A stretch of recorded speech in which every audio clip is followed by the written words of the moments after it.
So, when it comes to Docker containers, especially for deploying applications, you really need to understand the benefits of multi-stage builds.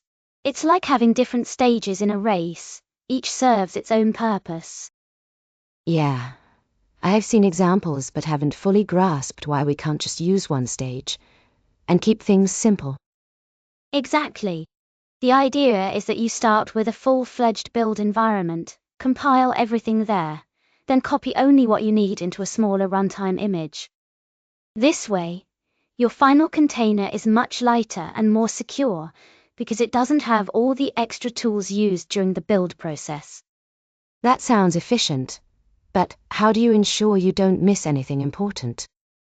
Well, that's where testing comes in.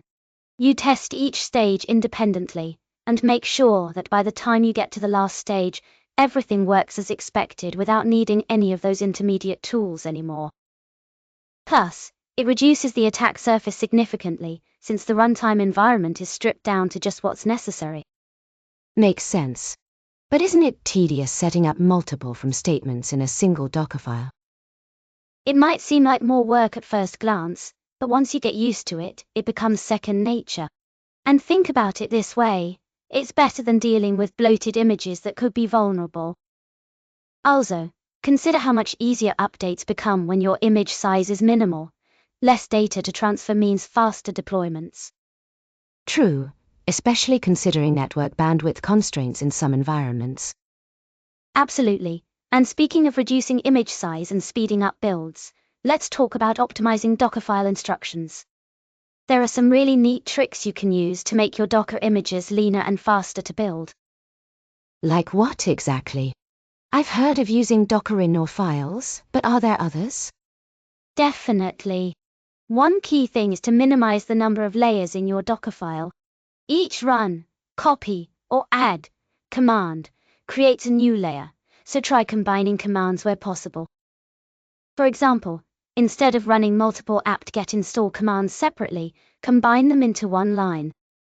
That would reduce the overall size, right? Yes, absolutely. Win. Another tip is to use multi-stage builds not just for security reasons but also for optimization.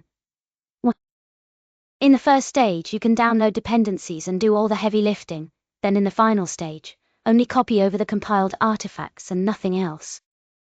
That makes sense. Anything else we should consider? Oh yeah, always clean up after yourself.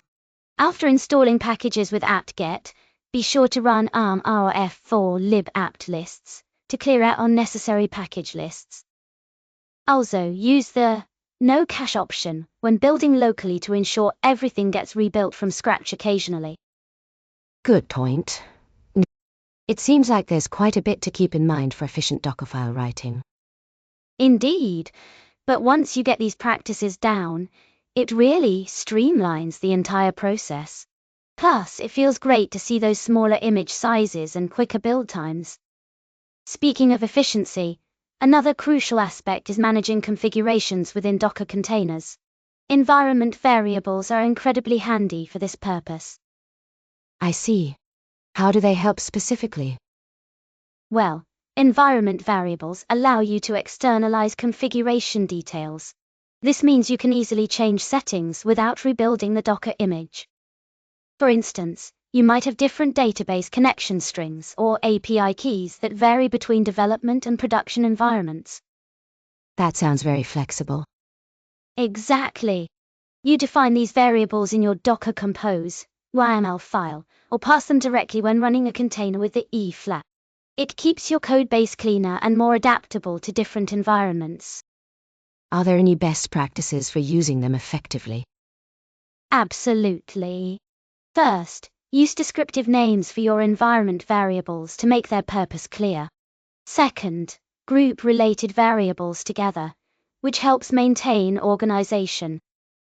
Also, consider using a NV file outside of version control to store sensitive information like passwords or access tokens. That makes sense. It seems like a robust way to handle configuration changes. Definitely. And it integrates well with CI/CD pipelines too, allowing you to automate configuration management across different stages of deployment. Another important aspect to consider is ensuring service availability with health checks in Docker. Health checks are vital for keeping services running smoothly and detecting issues early. I see. How do health checks work exactly? Health checks allow Docker to periodically check if a container is healthy and functioning as expected. You define a script or command in your Docker file or Docker Compose (YAML) that Docker runs at regular intervals. That sounds useful for monitoring. Absolutely. If the health check fails, Docker can automatically restart the container or take other actions defined in your setup.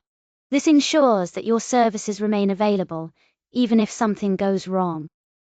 What kind of commands are typically used for these health checks? Commonly, you might use a simple HTTP request to an endpoint to check if the service is responsive, or you could run a database query to ensure connectivity. The key is to choose something that accurately reflects whether the service is up and running properly. That makes sense. It seems like a proactive way to manage service reliability. Exactly. And it's especially valuable in production environments where downtime can be costly. Setting up health checks gives you peace of mind, knowing that your services will be monitored and managed effectively. Moving on, securing Docker containers is another critical area. Proper resource constraints and isolation techniques can prevent a lot of potential security issues. That sounds important. Can you elaborate on how to do that? Sure. First, you want to limit the resources available to each container, such as CPU and memory usage. This prevents one misbehaving container from consuming all the resources and affecting others. How do you set those limits? You can specify resource limits directly in your Docker Compose YML file or via command line options when running Docker. For example, CPU 0.5 to limit CPU usage or memory 512 EM to restrict memory usage. That makes sense.